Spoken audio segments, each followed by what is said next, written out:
We're on the road searching for the most amazing people, places, and destinations we can find here in Idaho and beyond. This is Love Where You Live. We take a relaxing dip at the springs in Idaho City. And it's a constant flow pool, so it refreshes and replaces itself every about 6 hours. The founder of Payette Brewing left a corporate job to follow his passion.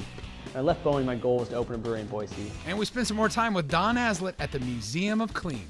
This is not a cleaning museum, it's a museum of clean.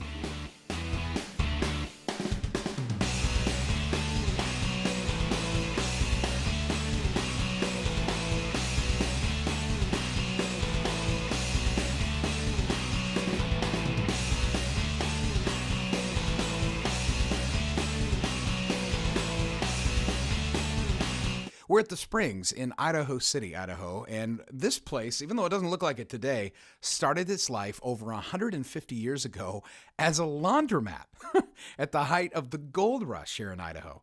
Well, a lot of things have changed since then, and yet other things have stayed the same, like how the water makes it to the springs in the first place. I had a chance to sit down with Kurt, one of the managers of the springs, who's also lived on the property for 13 years, to kind of get the inside scoop on how this all works anyway. So it's a gravity-fed pool, so the water is about, I don't know, a couple hundred feet up elevation from us. Right. It comes down and it flows into the pool at 186 gallons a minute, and it's a constant flow pool, so it refreshes and replaces itself every about 6 hours. So it's constantly refreshing. This is not a storage setup. This water is constantly moving through. Yeah, it's basically a giant hot springs river. That kind of leads me to the next question sometimes people have about hot springs is like hygiene, and cleanliness and things like that. So I would imagine that helps, the water flowing through so it's never the same water for long. What else do you do to keep it clean and pure and all that for folks? So every night we close at 10 p.m. And we have a gentleman who comes in and he drains the pool at that point, and he stays till like 1:30 in the morning. All the way down? All the way down, not a down drop. Down to puddles or whatever? No, not a drop in there. Okay. And so what we do then is we have a fire hose that we hook up to the hot springs. And so we use the hot springs water to clean it out every night. So he'll go around and he'll bleach it and clean all the ladders and the benches and everything with the bleach water. And then we blast it out with that, and he fills it up about 1:30, and then when we come back in the morning, it's just filled up. From your personal angle, what do you see as the benefits, other than a place to come relax, which is fantastic in and of itself? A lot of minerals in this water, so it's very therapeutic in that way. And this is the first time this water has seen sunshine as soon as it pops out into the pool for at least 10,000 years. That's incredible. So you're telling me this water that's here, I mean, this isn't cracked up and come back down and split up and come back down through the water table. This literally this morning, because it refilled this morning, right? Uh-huh. Yep. Literally this morning is the first time this water's seen the light of day. Yes. Yep. For about 10,000 years. So when the glaciers all melted off, it was all that water sequestered down into the ground, and it's considered like fossilized water. So this water has never seen the Industrial Revolution. It's never experienced nuclear fallout. It's never, so it's as pure as you could get. Yeah. And is it drinkable? Yeah, I've been drinking it for 13 years. And Kurt turned out fine. So that's fine. After the break, we talk with Don and learn about kid-free days at the Springs at Idaho City. As our friends, family members, loved ones get older, there are certain things we have to think about. One of those things is putting in assistive devices to help them as they get older. And I'm here with Michael Kuhn from Treasure Valley Remodel and Restoration. And we're talking about putting in, what do you call them, grip bars? Grab bars. Grab bars. Okay, so I think these are things you see in like hospitals. You're like, oh, that's cool. I couldn't put them in my own home, but you really can. Takes maybe a half hour to an hour to install it. What's involved? Like, what do I need to do? If I'm gonna go pick this up at my box store, what tools do I need? What do I need to be thinking about? Yeah, mostly a level, a drill, proper size drill bits, maybe a stud finder. Okay, now the stud finder is important because keep in mind, people are gonna be bearing weight on these, right? Correct. But what if you can't find one? What if you use a stud finder, you can't find one? Are you just dead in the water? Or? Well, they have special adapters that you can find that they sell actually. Moen is the best brand to use because they have all the little gizmos and gadgets to make sure that you can do your job correctly. And they would go in replacement of finding, so they can just go right into the drywall, and we can show people how to do that later. Okay, so kind of like when you're installing a shelf or something at home and you use those little plastic Do hickeys. There you go. Anchor. That's the appropriate term, anchor. You go to the wall and then you run the screw into it and you can mount a bracket. They have something similar to that for these? Yes, and it supports up to like 300 pounds. So. Oh, okay. So that's what you definitely want to use. Absolutely. You can't find a stud. Hey, if you want to know more about this tip or other tips from Treasure Valley Remodel and Restoration, just swing by lovewhereyoulivetv.com. Hey, welcome back to Love Where You Live. We're with Don at the Springs in Idaho City. And when you come here, you'll discover really quickly, this is not just a little getaway, little hot springs. This is an experience. Now, Dawn is one of the managers here at the Springs, and part of her job is to ensure that that experience is one you'll never forget. Because we want all of our customers to be able to experience a nice, relaxing environment. Which is And code that's for not get completely overrun by a bajillion people. Okay. Absolutely. You have more than just swimming going on here. Absolutely. There's other opportunities for relaxation that I didn't even know about until like this last week. So tell me a couple of those. About 3 massage therapists, going on 4 right now, that come in Wednesday through Sunday of each week that do table massage. So you can come up here and you can, and you have a sauna, which is nice. We do. And you can come enjoy the hot tub or the main pool and then get a massage. Yep. Can you eat up here? Absolutely. Absolutely. We do have a small snack bar on site.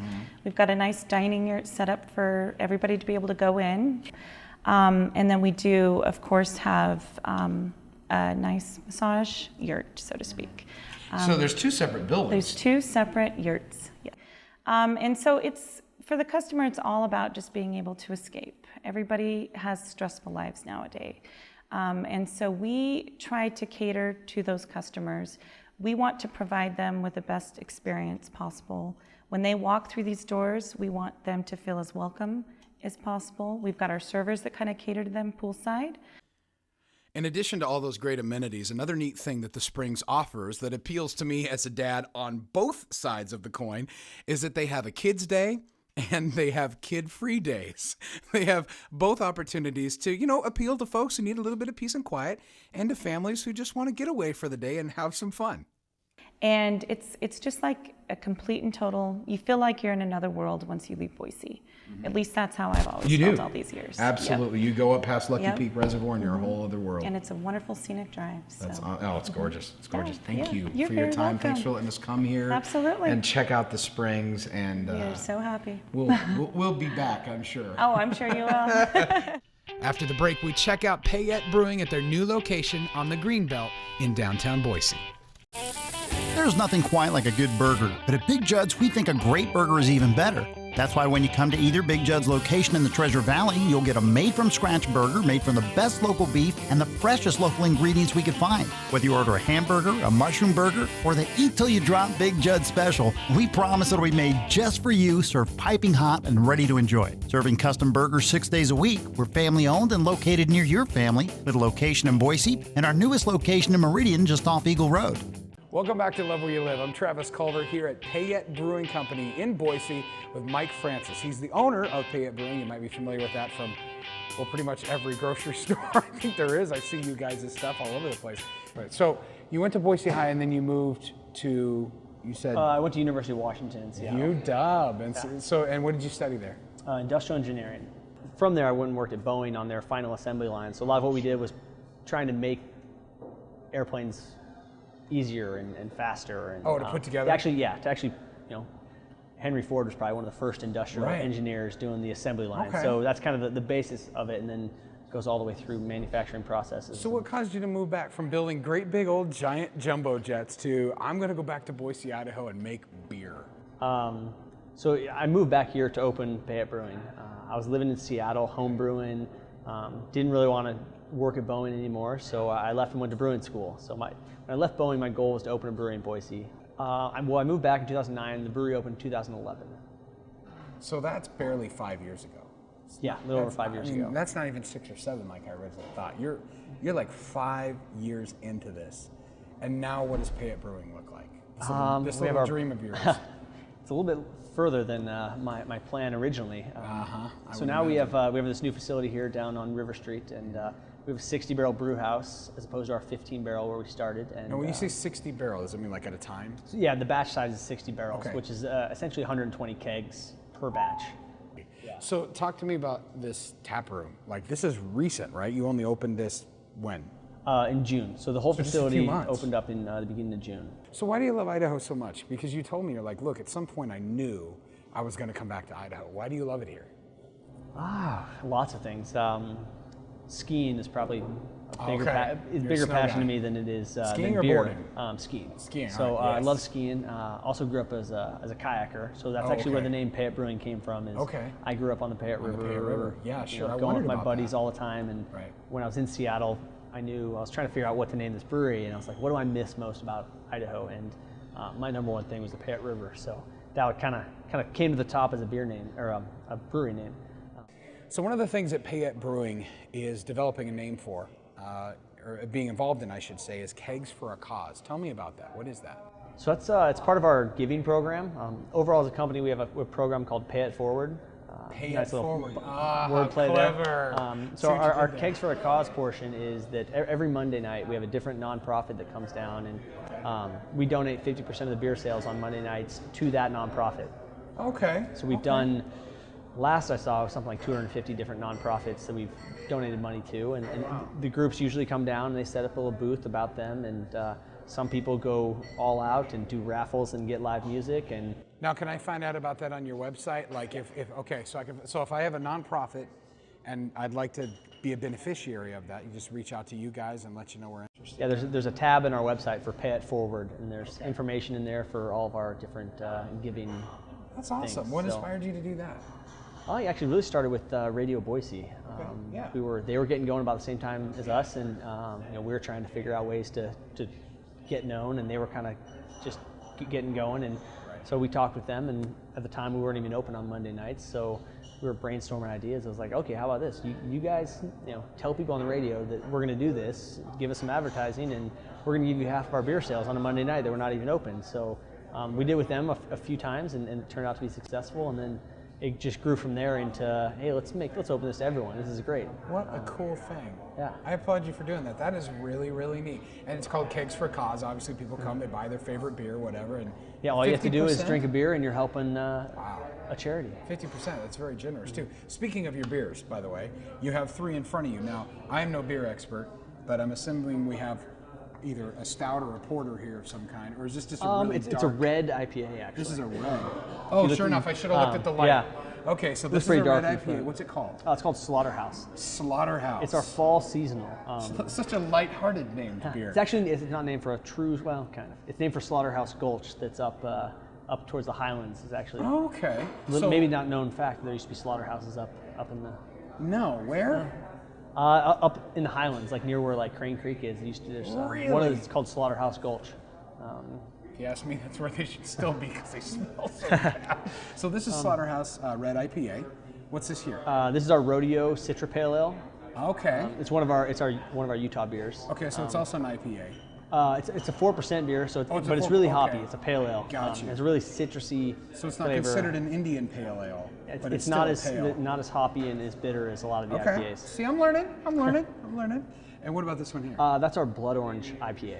Blood So Orange we- IPA. It's an IPA infused with the citrus flavors of a blood orange, so it has really great citrus flavors to it.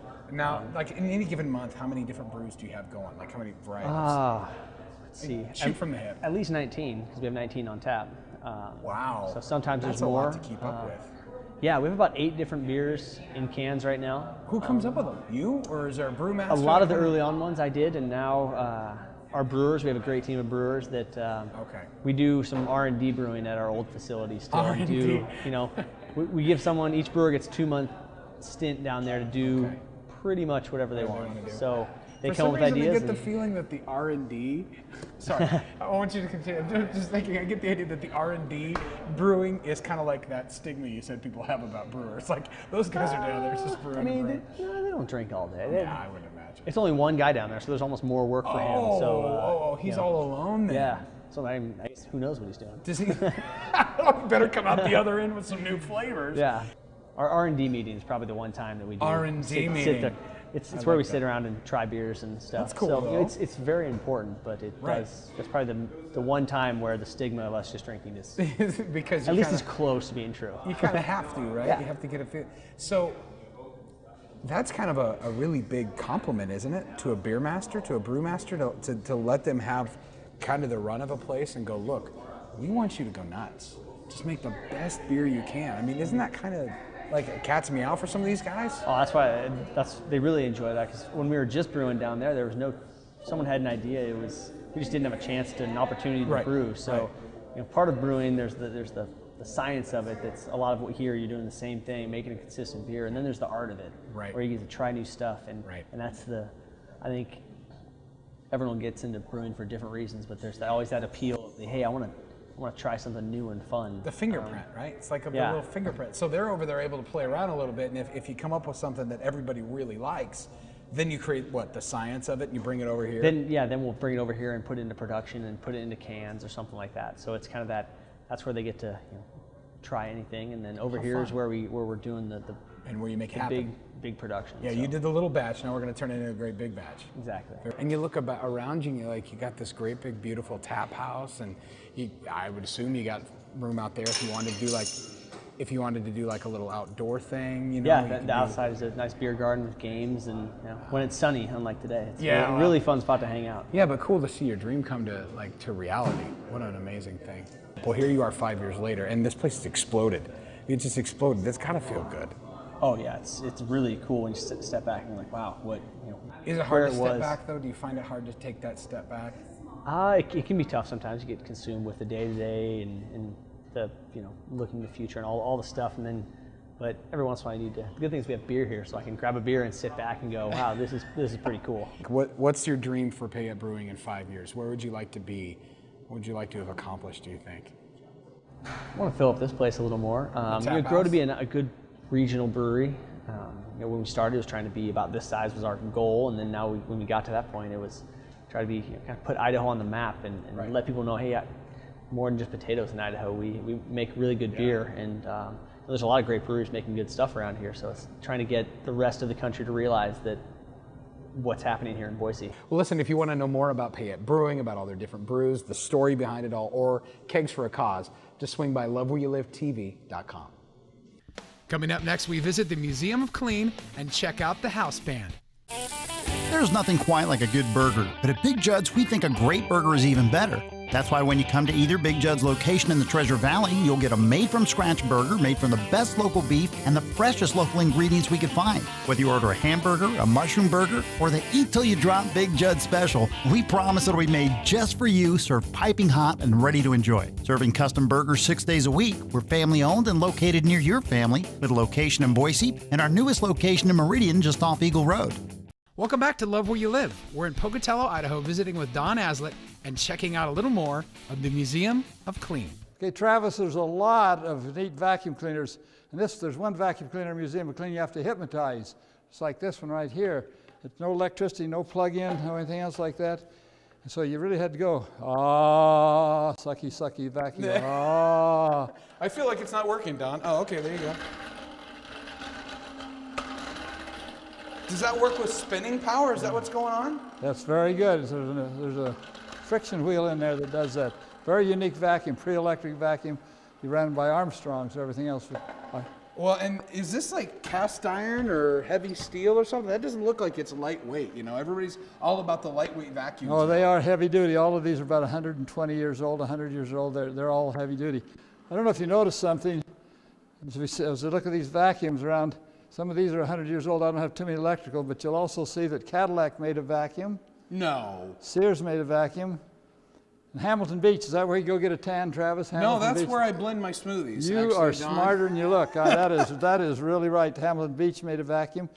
So what you're telling me is that like when the vacuum emerged, like when the modern day vacuum emerged, it was almost a gold rush, like all these different companies were trying to get in on it. You summed that perfect. We got Hoovers, we got Royals, we got every kind of vacuum. What the heck is that? This is a vacuum cleaner that if somebody stood on and somebody went back and forth like this. It had bellows on it. You see the steel, look at the hose, the steel hose that went back and forth to vacuum up everything. Okay, so this was a two-person vacuum? Yeah, these are all one-person vacuums. These are all ones that went back like this, and you had the stuff like this, and they were. Travis, I had never seen any of these before I started this museum. I have to ask you about this. There's something going on. What is this? Like the world's only orchestra of clean. All the items in this thing are famous people. There's Martins and McCoy's playing that. And this guy, of course, everybody knows who he is. Satchmo, Louis Armstrong. Yeah. We got His Cupid moment, yeah. We got Hampson Gretel. We've got Gandhi. See Gandhi over here. Michael, What you is can he get Gandhi. playing? He's playing a toilet plunger. Is it a on back plunger? there. And a toilet. And of course we got Bigfoot playing. We got Bigfoot playing the buffer brushes. And we got Pancho Villa or Teddy Roosevelt riding the horse over there. That's me up there leading the music with a squeegee. Nice, nice. And you can of course tell who this guy is with Napoleon Bonaparte. Ah, you're really Hey, what is this made out of? Just like scrubbers or something? Everything in here is clean. Very good, Travis. That's exactly what they are. They're That's scrubbers, everything else. hilarious. Now here's one that you two young guys, I know you and Michael would not know. But this guy is the Red Skelton character called Clem Cadiddlehopper. Oh, I know who Red Skelton is. He did that with a guy called Clem Cadiddlehopper. Garbage can stuff, all this stuff is made. Klingus Kong. Clink. And Ahab and everything else to do, so he's here. But oh, he's playing the toilet seat harp, I see. you got it. So you were talking about how clean is a lifestyle. Isn't that what you said? yes, how you clean is how you live. You know, if you get used to living clean and everything, you live in order. Right. And you live clean, and your language is clean, and you make your bed, and your deals and your business is clean, and everything you do is clean. That's why we say that's why, and you brought it up really good, Travis. This is not a cleaning museum, it's a museum of clean. All these plants clean the air. You're in a jungle down here, Michael. This gives you a real, you don't get to go to Hawaii, but this is close. But see my toilet suitcase right there? That is a toilet paper plant called the Wipus bummus. The Wipus bummus planticus. But I'm going to show you something what really is funny. You talk about, Travis, you bring this up out of sense of humor, but it's really good. Travis, do you know what a currant bush is? Well, it depends. Do you plug it in or not? Okay, very good. This is a real a currant bush. So if you're in the mountains and can't find a place to plug your phone in, you always went to find a currant bush, and you can see the currant, so you can take and plug into the currant bush. You have people fall for that all the time. Oh, unbelievable. And I used to have it on tube before I did. A doctor's wife said, do they run electric cord up the wall and everything else to do it, or up the hill to do it? So I have that in, so it really fools people. So we do, everything in here we do have fun with it. We joke about it, and we have fun on everything else, on the trees. One of my other favorite one is right here. This is a new modern washing machine. All you have to do to make it run, you just have to touch that right there. Just touch that. Why do I feel like I'm going to get shocked? You're not. Touch it. See what you did Now there. it went off again. Touch it. So Take clever. your hand away. Now wave your hand above it. He's Now clever. wave it again. Now it turns it off. Well, that is So modern, yeah. it's an automatic washer. Only Travis can run it. But so we have fun with that. See, look, only I can run it. Oh, turned it off. I called NASA and asked NASA for something that went to the moon, and they sent me this, and it's a trash compactor. No. That's what it is. Discovery. They decommissioned it. You guys, you bought this for me. You and Michael bought this for me, so Oh, well, you appreciate this. You're welcome, yeah. I don't know how it works, but I'll tell you something, Travis. I'm not about ready to ruin this, because if you go try to find another one of these to Home Depot, if you got a trash liner for a 63 Space Shuttle, get out of here, you dumb janitor. Most people walk in this thing, first of all, they come expecting a museum of clean. They expect this little hole in the wall place, so they drive up on this whole city block and look up this big building, and they walk up this 3-4 hour museum. So it's been nice to see people's, as they come in, so that's what's here. Well, thank you so much for having us, Thank for you. having us here at the Museum of Clean. If you want to know more about Don, his Museum of Clean, just visit lovewhereyoulivetv.com.